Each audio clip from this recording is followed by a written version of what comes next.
Polysaccharide এবং glomalin ধারণ, retention of polysaccharide and glomalin. Clay কণাগুলো পলিস্যাকারাইড ও গ্লুমেলিন নামক আঠালো জৈব যৌগ ধরে রাখতে পারে। এই যৌগগুলো মাটির কণাগুলোকে একত্রে ধরে রাখে এবং অ্যাগ্রিগেশন এ সাহায্য করে। Clay particles can retain sticky organic compounds called polysaccharide and glumelin. These compounds hold the soil particles together and help in aggregation. Flocculation O dispersion এর মধ্যে পার্থক্য ব্যাখ্যা করুন। Explain the difference between flocculation and dispersion.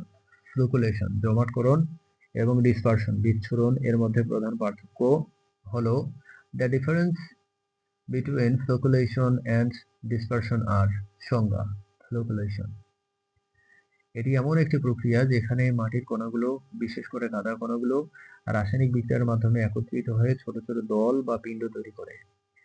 এই দলগুলো সহজেই থিতিয়ে পড়তে পারে।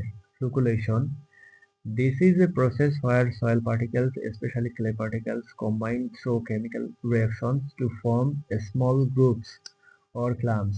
These clumps can easily settle.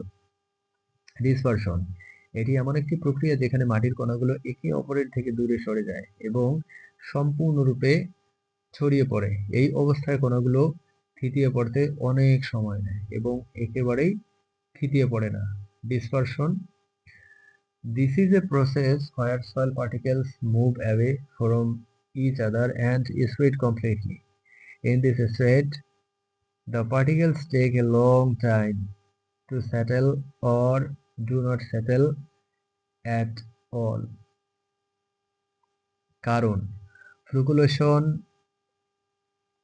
এটি সাধারণত দ্বিযোজী ক্যাটায়ন ডাইভ্যালেন্ট ক্যাশন যেমন ক্যালসিয়াম 2+ এবং ম্যাগনেসিয়াম 2+ এর উপস্থিতিতে ঘটে। এই ক্যাটায়নগুলো ঋণাত্মক চার্জকে প্রশমিত করে এবং তাদের একত্রিত হতে সাহায্য করে।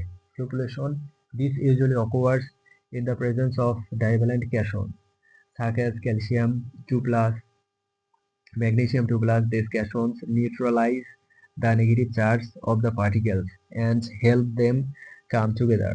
Dispersion এটি সাধারণত একযোজী ক্যাটায়ন মনোভ্যালেন্ট ক্যাশনস যেমন সোডিয়াম এর আধিক্যের কারণে ঘটে। সোডিয়াম কণাগুলোর চারপাশে একটি বিস্তৃত দ্বিস্তর ডিফিউজ ডাবল লেয়ার তৈরি করে যা তাদের মধ্যে বিকর্ষণ সৃষ্টি করে এবং কণাগুলোকে ছড়িয়ে দেয়। Dispersion This usually occurs due to an excess of monovalent cations such as sodium. Sodium creates a wide diffuse double layer around the particles, which causes repulsion between them and spread the particles. ফলাফল ফ্লুকুলেশন মাটির গঠন উন্নত করে এবং বায়ু চলাচল জল নিষ্কাশনকে বাড়িয়ে তোলে। এটি মাটিকে আরো স্থিতিশীল করে এবং ক্ষয় কমায়। Flocculation improves soil structure which increases air circulation and water drainage. It makes the soil more stable and reduce erosion. Dispersion মাটির গঠনকে খারাপ করে কণাগুলো আলাদা হয়ে যাওয়ায় মাটি শক্ত হয়ে যায় এবং বায়ু চলাচল ও জল নিষ্কাশন কমে যায়। এর ফলে মাটি কর্দমাক্ত হয়ে যায়। Dispersion worsens soil structure. The separation of particles makes the soil hard and air circulation and water drainage decreases. As a result, the soil becomes compacted. শনাক্তকরণ ফ্লুকুলেশন পানিতে মাটি মেশালে কণাগুলো দ্রুত থিতিয়ে পড়ে এবং পরিষ্কার জল উপরে থাকে। Flocculation When soil is mixed with water, the particles settle quickly and clear water remains on top. Dispersion পানিতে মাটি মেশালে কণাগুলো অনেকক্ষণ পর্যন্ত ঘোলা থাকে এবং থিতিয়ে পড়তে সময় নেয়।